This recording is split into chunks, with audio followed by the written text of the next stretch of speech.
চলেছে। আজ মহাশিবরাত্রিতে প্রয়াগরাজের ত্রিবেণী সঙ্গমে শেষ স্নানের মাধ্যমে তা শেষ হচ্ছে।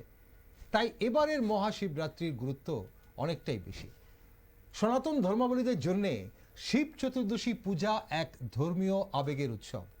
হিন্দু পঞ্জিকা মতে প্রতি মাসের কৃষ্ণপক্ষের চতুর্দশী তিথিতে মাসিক শিবরাত্রি উপবাস ও পুজো করা হয়, আর ফাল্গুন মাসের চতুর্দশী তিথিতে মহাশিবরাত্রি পালন করা হয়।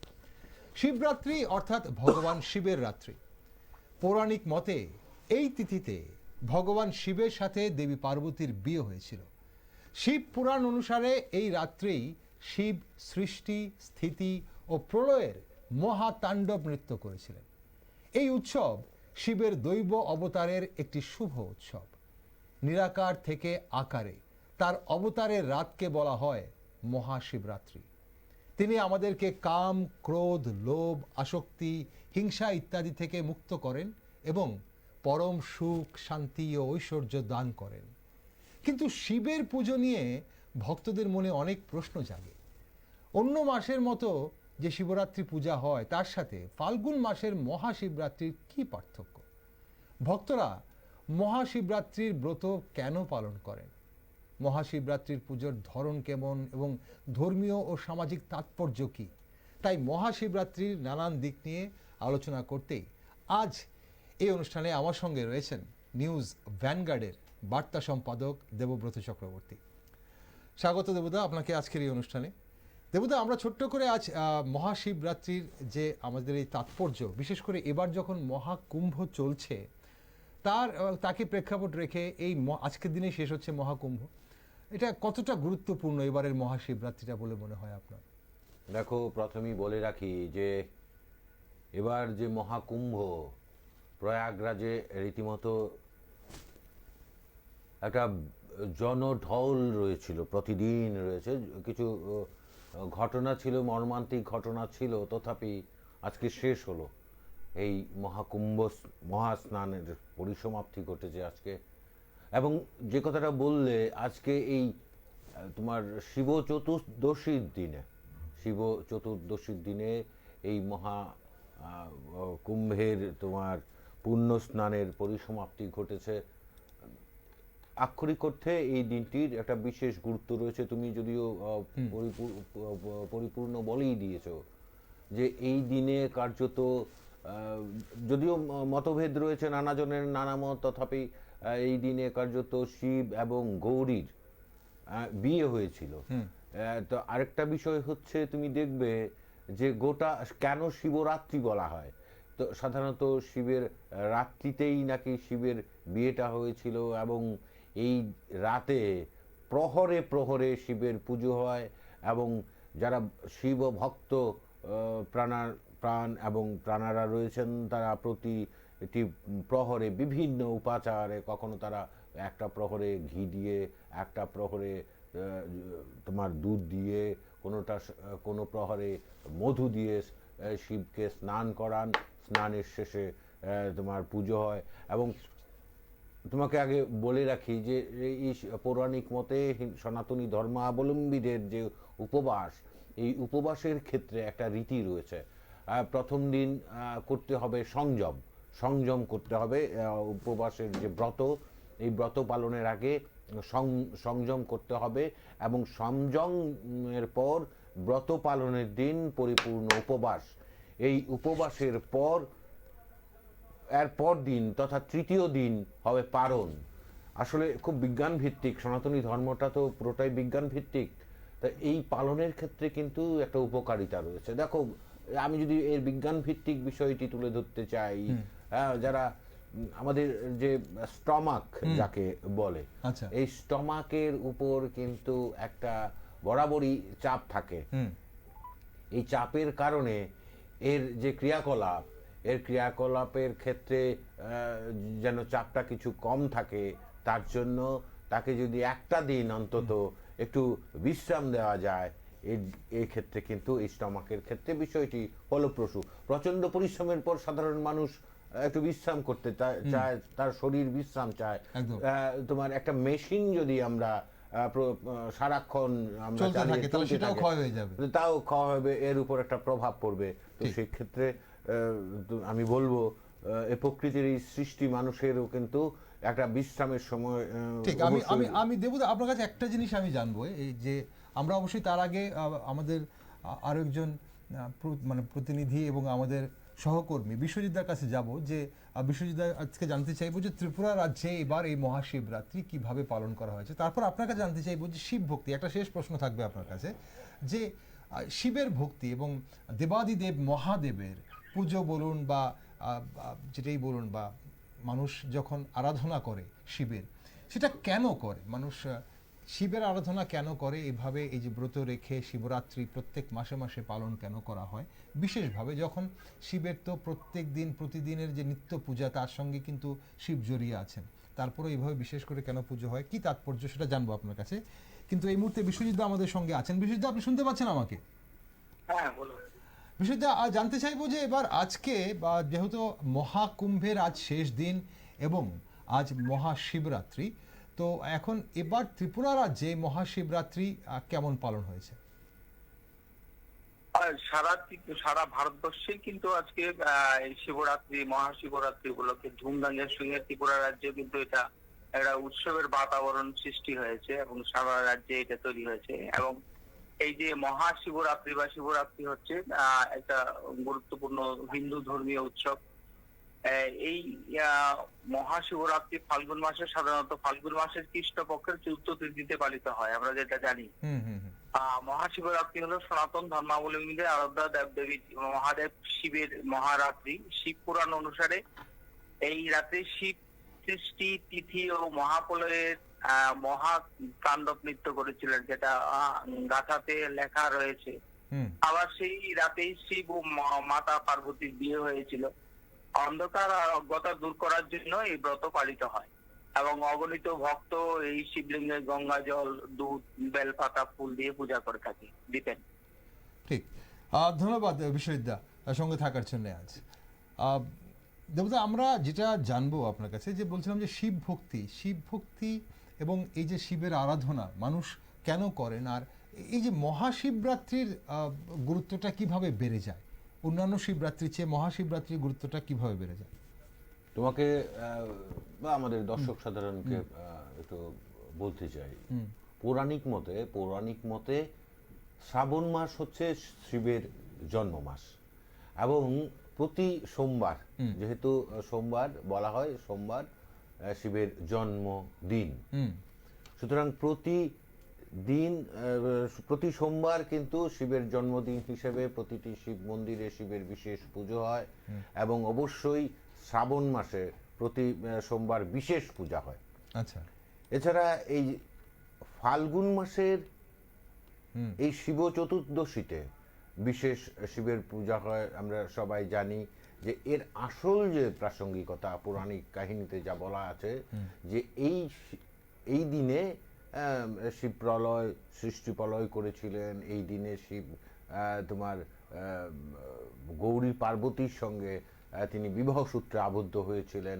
এই বিশেষ দিনটিতে সাধারণত তার কৃপা লাভের ক্ষেত্রে সহজ একটা ব্রত পালনের মাধ্যমে খুব সন্তুষ্ট করা যায় বলে ভক্ত সাধারণের একটা বিশ্বাস রয়েছে। সেই বিশ্বাস অনুযায়ী তারা আবারও একটাই বিষয়ে যেতে হয়, যে এটার নিয়ম হচ্ছে তোমার যখন শিব চতুর্দশী শুরু হবে এর আগের দিন তোমার সংযম পালন করতে হয়, এবং চতুর্দশীতে তোমার ব্রত পালন হয় উপবাস থেকে, পুরোপুরি উপবাস থেকে।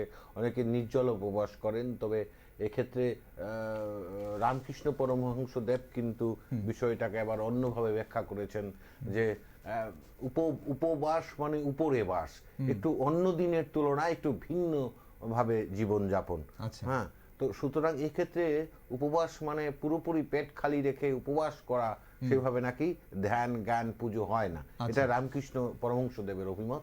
তো সেই ক্ষেত্রে যার একটা আলাদা আলাদা ব্যাখ্যা থাকতেই পারে। তবে এই হচ্ছে শিবরাত্রির যে উপবাস সনাতনীরা, তারা এই পুরো গোটা দিন বিশেষ করে তারা উপবাস করেন, এবং এর পর দিন তারা পারণ করেন। পারণ বিষয়টা হচ্ছে যে পুরোপুরি একদিন উপবাসের পর হঠাৎ করেই কিছু তারা শক্তপোক্ত আহার খাবেন না, একটু তোমার একটু নরম সহজ পাচ্য এইসব, যাতে ওই পুনরায় স্টমাকের উপর আলাদা একটা বিশেষ কোনো প্রভাব না পড়ে, এর জন্য তারা একটু নরম সহজ পাচ্য আহার করে কিন্তু ঠিক। তারা খুব সুন্দর একটা তথ্য দিলেন আপনি, অবশ্যই সেটা একটা বৈজ্ঞানিক কারণ, আপনি যেটা শুরুতেই বলছিলেন তার নিশ্চয়ই আছে। আর একটা জিনিস দেবদা, যে এই যে শিব চতুর্দশী বা শিবরাত্রি বলা হয়, নামের মধ্যেই লুকিয়ে আছে যে পুজোটা রাত্রিবেলা হয়, কিন্তু আমরা দেখি যে দিনের বেলা, আমরা আজ যা দেখলাম যে দিনের বেলা নারী পুরুষ সবাই কিন্তু পুজো করছেন, মাথায় শিবলিঙ্গে জল ঢালছেন, প্রদীপ জ্বালাচ্ছেন, মোমবাতি জ্বালাচ্ছেন, ধূপকাঠি জ্বালাচ্ছেন, সেগুলো সব দিনের বেলায় হচ্ছে। রাত্রিবেলা তাহলে কি হবে, পুজোটা হবে? না, আসলে কি হয়, আমি তো তোমার আজকেও ঘুরেছি, সকাল থেকেই ঘুরেছি, যতটুকু সুযোগ পেয়েছি শিব মন্দিরগুলোতে দেখেছি উৎসব, তো একটা সর্বত্র একটা উৎসব মুখরতা, বিশেষ করে মহিলারা কিন্তু আজকের এই শিবরাত্রির ক্ষেত্রে, শিব চতুর্দশী উৎসব এবং ব্রত পালনের ক্ষেত্রে অধিক সক্রিয়। প্রতিটি মন্দিরে দেখেছি পুরুষরাও আছেন, নেই যে একেবারে তা নয়, তবে মহিলাদের আধিক্য সেটা ছিল। তারা কেউ দুধ নিয়ে গেছেন, কেউ ডাবের জল নিয়ে গেছেন, কেউ ঘি মধু নিয়ে গেছেন। তো তুমি ঠিক বলেছো যে আজকে সম্ভবত 9:41 সম্ভবত তিথি শুরু হয়েছে পঞ্জিকা অনুযায়ী, সম্ভবত 9:41 তিথি শুরু হয়েছে। এই তিথি শুরুর সঙ্গে সঙ্গেই কিন্তু তোমার এই তাদের এই শিবের আরাধনা বা শিবের ব্রত পালন বা শিবকে বিভিন্ন উপাচারে পুজো করাটা শুরু হয়ে গেছে, এবং এটা চলবে তোমার বৃহস্পতিবার সকাল 8টা, আমি যদি ভুল না করি সম্ভবত 30 মিনিট পর্যন্ত। আচ্ছা, হ্যাঁ, এই হচ্ছে, বা আমার একটু ভুল হচ্ছে, মিনিটের ব্যাপারটা ভুল হচ্ছে, 10 মিনিট এদিক সেদিক মানে হবে। তিথির যে টাইমটা এরকমই, মানে প্রায় 24 ঘন্টা। প্রায় 24 ঘন্টা। এটা এমনই হয়, হ্যাঁ, প্রতিটি ক্ষেত্রে তিথি প্রায় 24 ঘন্টা হয়। তো এই ক্ষেত্রে তুমি যে কথাটা বললে যে রাত্রিবেলাও কিন্তু এদিন শিবরাত্রিতে শিব পুজোটা, যারা শিব ভক্ত তারা অনেকে রাত্রি জেগে, হ্যাঁ, এবং স্বামী, আমি বলি তোমাকে যে অনেকে কিন্তু স্বামী স্ত্রী, তারা স্বামী স্ত্রী জেগেও কিন্তু এই রাত্রি প্রহরে প্রতিটি প্রহরে এই প্রহরে আবার পুজো করার একটা বিধি নিয়ম রয়েছে। তোমার একটা প্রহরে করবে তোমার দুধ দিয়ে স্নান করাবে সেই শিবলিঙ্গকে, আরেকটা প্রহরে মধু দিয়ে স্নান করাবে, আরেকটা প্রহরে তোমার ঘি দিয়ে স্নান করাবে, এক একটা প্রহরে এক একটা রকম, এবং বিনিদ্র থাকবেন তারা এইভাবে স্নান করবেন। এবং শিবের আরেকটা কথা হচ্ছে শিবের পুজো, আমি আপনি খুব সুন্দরভাবে বলছেন। আসলে এই প্রশ্নগুলোই থাকে অনেকের মনে, যে শিবের পুজো তো হয়, কিন্তু কিভাবে অন্যান্য দেবদেবীর পুজো থেকে শিবের পুজো আলাদা, কি করে আলাদা হয় এবং কি কি হয়, এই যে নিয়ম নীতিগুলো এগুলো আলাদা। কিন্তু তার আগে চলুন আমরা একটু দেখে নিই আমাদের দর্শক বন্ধু যারা ভক্ত তাদের কি অভিমত শিবরাত্রি নিয়ে, তারা কেন পুজো করেন। আমরা একটু ছোট্ট করে আগে দেখে নিই। কয়েকজন ভক্তের সঙ্গে আমাদের কথা হয়েছে, ওনাদের বক্তব্য পাঠিয়েছেন দূর দূর থেকে। চলুন আমরা একটু দেখে নিই আগে। শিবের পুজো বলতে আমি ছোটবেলা থেকে যেটা দেখে এসেছি, আমার দাদু শিবের ভক্ত ছিলেন। দাদু পুজো করতেন না, বাড়ির যে পুজো করতেন সেখানে দেখলাম শিবলিঙ্গ রয়েছে, দাদু পুজো করতেন।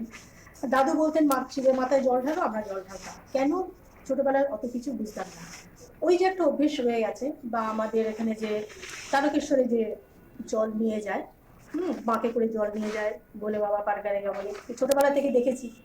দেখে দেখে দেখে দেখে তখন মানে উপোস দাদু আমাদের করতে দিতেন না, ছোট বলে দাদু আমাদের উপোস করতে দিতেন না, কিন্তু মা কাকিমা আমার ঠাকুমা পিসি সবাই দেখতাম উপোস করতেন, শিবের মাথায় জল ঢালতে যেতেন। কিন্তু আমাদের বাড়িতে যেহেতু প্রতিষ্ঠিত শিব আছে, সবাই আসতেন, দাদু পুজো দিতেন, আর সবাই মিলে এসে শিবের মাথায় জল ঢালতো।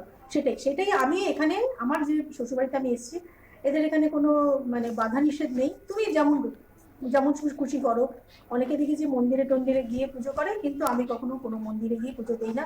যে ঠাকুরকে আমি, আমার মনে হয় সবসময় পুজো দিচ্ছি ঘরের মধ্যে, এই শিবরাত্রির দিন আমি বাইরে গিয়ে পুজো দেবো, এটা আমার কাছে মনের মধ্যে সায় দেয় না বলে আমি ঘরের ঠাকুরকেই আমি আমার মতো করে পুজো দিই।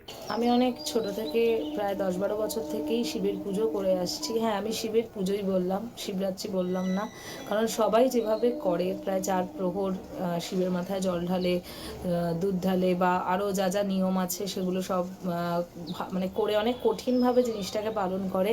আমি সেভাবে একদমই করতে পারি না, আমি আমার মতন করেই শিবের পুজো করি।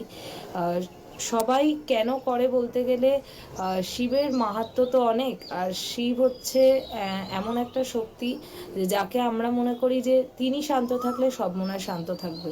তো সেই জন্যেই মনে হয় আমরা সবাই শিবের উপাসক বা শিবকে আমরা সবাই উপাসনা করে থাকি। আর মহাদেবের উপাসনা এমন একটা জিনিস, বা যে কোনো ভগবানের ক্ষেত্রেই আমরা তাদের সাধনা করি বা তাদেরকে ভক্তি ভরে ডাকি, কোনো ফল পাওয়ার আশায় অবশ্যই নয়। তবে হ্যাঁ, কোথাও গিয়ে একটা পজিটিভ এনার্জি আমরা অবশ্যই ফিল করি যে তারা আছেন কোথাও। কারণ যে কোনো বিপদে বা যে কোনো মানে সমস্যার সম্মুখীন আমরা যখনই হই, আমরা একমাত্র কিন্তু ভগবানের নামই করি। তেমনই মহাদেব যিনি মাথার ওপর আছেন, আমার প্রবল বিশ্বাস তিনি আমায় যে কোনো বিপদে যে কোনো সমস্যায় আমার পাশে থাকবেন এবং আমাকে লড়াই করার শক্তিটুকু দেবেন। মানে আমরা যেটা পেয়েছি, মানে জন্মের পর থেকে জেনারেশন ওয়াইজ যেটা পাই, মা করছেন, ঠাম্মা করছেন, তারপরে জানতে চেষ্টা করলাম যে কেন করি, নিজের মধ্যে এখনো প্রশ্ন আসে।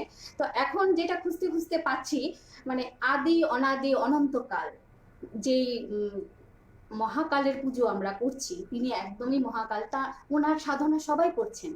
আমাদের রাম ঠাকুরই বলেন, আর পরমহংস রামকৃষ্ণ দেবী বলেন, আর এখন মহাকুম্ভে যত সাধক আছেন, অঘরী থেকে শুরু করে কি অনেক রকমের সাধু আসছেন, ওনাদেরকেও আমরা মানে টিভিতে দেখতে পাচ্ছি যে ওনারা কার সাধনা করছেন, সেই মহাকাল কার রূপ, আমরা এই রূপটারই পূজা করছি। তিনি হয়তো আমরা ভাবতে পারি যে উনি শিব, যার কোনো আকার নেই, তিনি নিরাকার।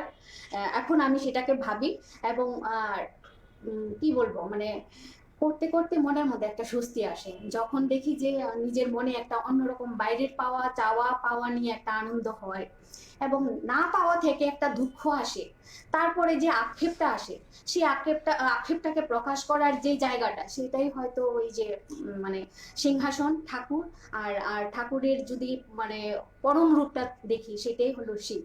আমি সেটাকে বিশ্বাস করি। শিবরাত্রি শুধুমাত্র একটি উৎসবই নয়, এটি ভক্তি ও আধ্যাত্মিকতার এক অপূর্ব মিলন। সারা রাত শিবের নমস্কার, নাম স্মরণ, উপবাস ও পূজা অর্চনার মাধ্যমে আমরা শুদ্ধ চেতনা ও অভিজ্ঞতা লাভ করি। আমার কাছে শিবরাত্রি মানে আত্মবিশ্লেষণের এক বিশেষ মুহূর্ত। ভগবান শিব যেন ধ্বংস ও সৃষ্টির প্রতীক, তেমনি এই দিনটি আমাকে জীবনের নেতিবাচকতা দূর করে নতুন আলোর পথ চলার অনুপ্রেরণা দেয়। আমি বিগত 2005 সাল থেকে এই শিবরাত্রি পালন করি, উপবাস করি। আমি আমার ব্যক্তিগত জীবনে কিছু পাওয়ার আশা করেছি। আমি শিব ঠাকুরকে মানি, বিশ্বাস করি। এটাই ভাবি যে ভগবান আছেন, শিব ঠাকুর আমাকে সমস্ত বিপদ থেকে আমার পরিত্রাণ করেন। এটাই আমি বিশ্বাস করি, আমি শিবরাত্রি পালন করি। ক্লাস 3-তে যখন পড়ি তখন থেকে দেখছি শিবের পূজা তো মনের ইচ্ছা পূরণ করার জন্য, আর মনে সব যেন ঠিক থাকে, কি করে সংকল্প করছে অনেক কিছু, ঘরে বাইরে সব দিকে শান্তি, সমৃদ্ধি, উন্নতি সব কিছু। আমরা দেখলাম ভক্তরা, আমাদের দর্শক বন্ধুরা যারা ভক্তরা রয়েছেন তারা তাদের অভিমত পাঠিয়েছেন, কে কি ভাবছেন। আসলে এক একজনের কাছে এক এক রকম শিব ভক্তি, এক একজনের কাছে এক এক রকম। আমাদের এই ছোট্ট অনুষ্ঠানটি আমরা শেষ করব, কিন্তু তার আগে দেবদা রয়েছেন আমার সঙ্গে, দেবব্রত চক্রবর্তী আমাদের বার্তা সম্পাদক। দেবদা, এই যে যখনই শিবরাত্রি বলি বা শিবের পূজা বলি, তখন কিন্তু শিবের কোনো মূর্তি পূজা হয় না। শিবের পূজা মানেই হচ্ছে শিবলিঙ্গকে পূজা করা হয়, এবং শিবলিঙ্গের তাৎপর্য তাহলে এখানে কি দাঁড়াচ্ছে, আর শিবের যে শিবলিঙ্গে যে দুধ ঢালা হচ্ছে তার কারণটাই বা কি, মানে কেন পুজোটা করা হয় সেটা যদি দেখো। শিবলিঙ্গ আসলে একটা প্রতীক, এর অনেক বড় ব্যাখ্যা রয়েছে। এই ব্যাখ্যা যদি করতে হয় অন্তত এই শিবরাত্রির একটা রাত্রিতে হবে না, অনেক বড় ব্যাখ্যা। মানে এখানে লিঙ্গ বলতে প্রতীককে বোঝানো একটা হচ্ছে। প্রতীক, একটা বোঝানো হচ্ছে শিবের প্রতীক। প্রতীক, হুম। এরও ব্যাখ্যা রয়েছে বিভিন্ন, লিঙ্গ কি এরও বিভিন্ন ব্যাখ্যা রয়েছে। সেদিকে এখন না গিয়ে এই প্রতীক হিসাবেই কিন্তু এই লিঙ্গকে পুজো করা হয়। বলা হয়ে থাকে যে স্বর্গেও তোমার দেবতারা শিবের প্রদাহ দূরীকরণে হ্যাঁ শিবলিঙ্গের বা শিবের মাথায় জল ঢালেন এই শিবরাত্রিতে, এবং তারাও জল ঢালার পর থেকেই কিন্তু শিবের অভিষেক শুরু হয়ে যায়। আচ্ছা। শিবের অভিষেক শুরু হয়ে যায়, এরপর মর্তে শুরু হয় শিবের পুজো, আরাধনা, ব্রত পালন এসব। তা তুমি যে কথাটা বলছিলে শিবের মাথায় বা লিঙ্গে জল ঢালা, কেন এর আক্ষরিক অর্থে আমার মনে হয় না তুমি সন্তুষ্ট হবে আমার উত্তরে। তো আমি বলে রাখি তোমাকে, এই প্রশ্নের উত্তরে দীর্ঘ, এবং যে আরেকটা বিষয় বলতে হয়, খোঁজা সাপটা কথা তোমার মনে আছে, তুমি নিশ্চয়ই জেনেছো পড়েছো, নরেন, স্বামী বিবেকানন্দ ছোটবেলায় যখন নরেন ছিলেন, তখন স্বামী বিবেকানন্দ মাঝে মধ্যেই তিনি একটু উত্তেজিত হয়ে পড়তেন, যদি রাগ হতেন তার মা তাকে তার মাথায় শিব শিব বলে জল ঢালতেন, এবং নরেন তখন শান্ত হয়ে যেতেন। এই যে বিষয়গুলো, এগুলো কিন্তু ঠিক সেই জায়গা থেকেই আসা, এবং আধ্যাত্মিক পরিবার ছিল নরেনের, বিশ্বনাথ দত্তের পরিবার ছিল আধ্যাত্মিক পরিবার। তো সেই ক্ষেত্রে স্বামী বিবেকানন্দ সেই ভাবধারায় কিন্তু তিনি জীবনযাপন করেছেন, এবং একটা সময় আমরা জানি তিনি শ্রীরামকৃষ্ণ পরমহংসদেবের সান্নিধ্যে এসে সন্ন্যাস ধর্ম গ্রহণ করেছেন, এবং তার ব্যক্তি আজ বিশ্বব্যাপী তিনি যে বার্তা দিয়ে গেছেন যুব সম্প্রদায়কে জাগ্রত করার জন্য, তার মধ্যে কিন্তু একটা শিবের প্রভাব আছে। আমরা যদি একটু লক্ষ্য করি, আমরা যদি দেখি, তিনি তোমার যেভাবে এই সনাতনী ধর্মকে প্রচার করার চেষ্টা করেছেন, এক্ষেত্রে শিবের প্রভাব একটা স্পষ্ট, এবং তিনি বারবার বোঝাতে চেয়েছেন শিবজ্ঞানে, হ্যাঁ রামকৃষ্ণ কথামৃত থেকে প্রাপ্ত, যে শিবজ্ঞানেই কিন্তু মানুষকে ভালোবাসতে হবে, জীবের প্রতি কল্যাণ করতে হবে, হ্যাঁ জীবকে প্রতিপালন, ভালোবাসতে হবে। আসলে মানুষের সনাতনী ধর্মীয় যারা জনসমাজ, জনগোষ্ঠী রয়েছে, তারাই কিন্তু একমাত্র বিশ্বাস করে তোমার জীবনের মধ্যেই, বিশেষ করে মানুষ এবং জীব জগতের অন্তরে শিব বা তোমার ভগবানের অধিষ্ঠান। ঠিক, সনাতনীরা তো অবশ্যই বিশ্বাস করে, এবং গোটা বিশ্বজুড়ে সনাতনীরা আজ মহাশিবরাত্রি পালনও করছে। একটা জিনিস জানতে হয় দেবদা, যে আপনি বলছেন সারাদিন আজকে ঘুরেছেন, আমরাও ঘুরে দেখেছি, প্রবীণরা বা যারা প্রাপ্তবয়স্ক তারা তো অবশ্যই এই ধর্মবিশ্বাসী এবং করছেন। নতুন প্রজন্মের মধ্যে, নবীনদের মধ্যে শিবরাত্রির উন্মাদনা বা কেমন দেখলেন, বা সেটা কতটা লক্ষ্য করা যায়? দেখো, আমার মধ্যে কিন্তু সে আমার ছোটবেলা আর এখনকার যারা প্রজন্মের যারা শৈশবে আছে বা তরুণ, তাদের উপস্থিতি আজকের তোমার শিব চতুর্দশী মেলাতে বা মন্দিরে আমি কিন্তু তেমন একটা ফারাক আমি দেখিনি। তবে তাদের যে এই এতে অংশগ্রহণ এবং আমাদের সময়কার অংশগ্রহণের মধ্যে কিন্তু একটা ফারাক ছিল।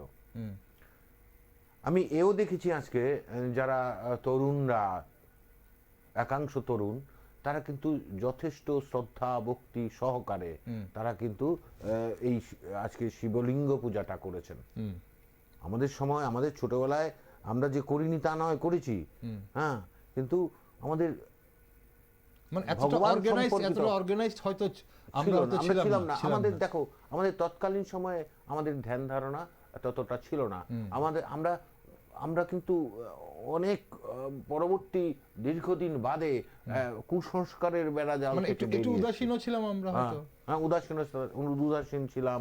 তারপর সেভাবে জানার যে পরিসর ততটা এতটা বিস্তৃত ছিল না।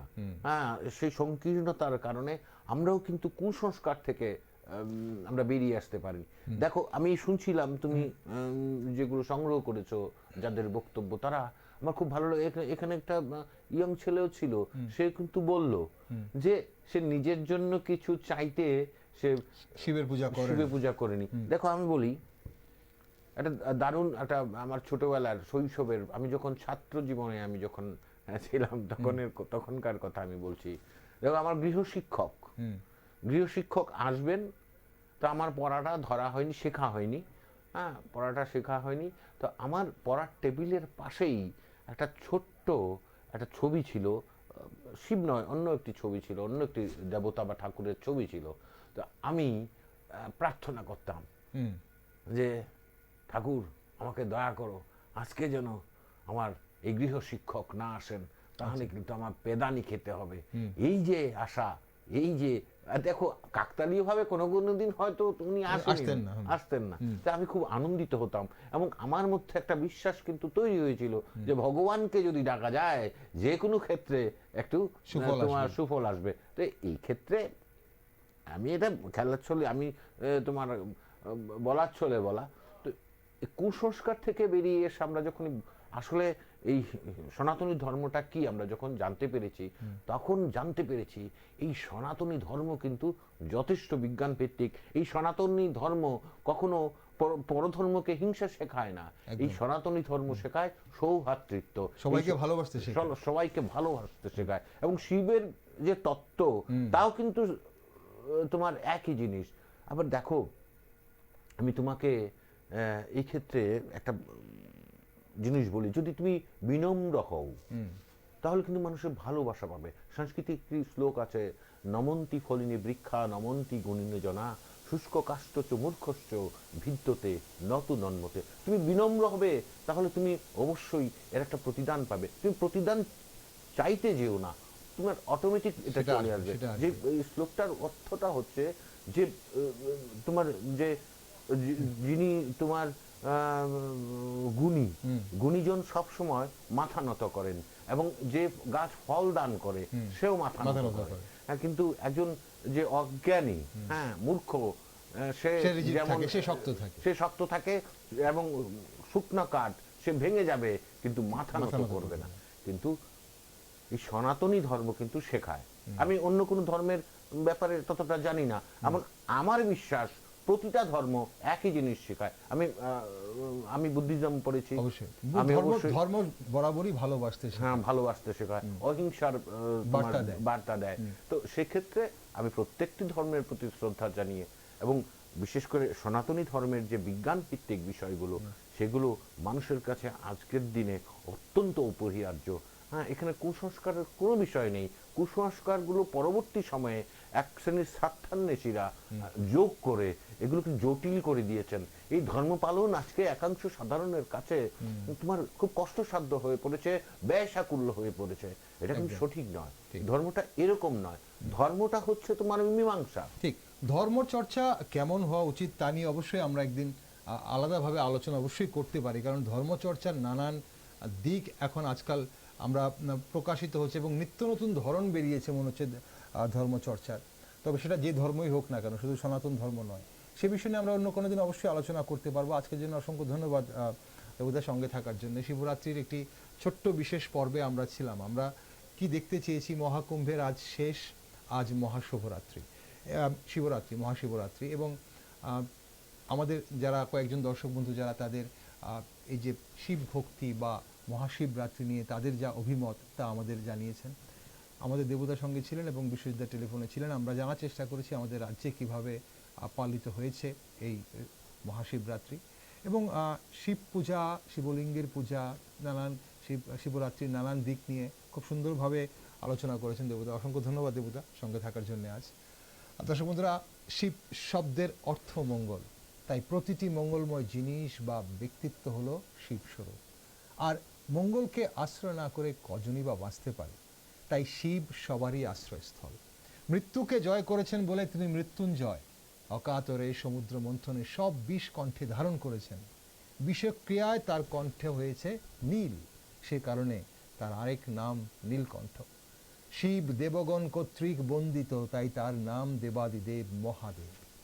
জগতের প্রতিটি বস্তু কণায় শিবের অস্তিত্ব বর্তমান, তাই তো সনাতনীদের নিত্যদিনের আরাধ্য দেবতা শিব। আপনাদের সবাইকে আরও একবার শিব চতুর্দশীর শুভেচ্ছা। আর দেশ দুনিয়া ও রাজ্যের সব খবর দেখার জন্য আপনারা চোখ রাখুন শুধুমাত্র নিউজ ভ্যানগার্ড।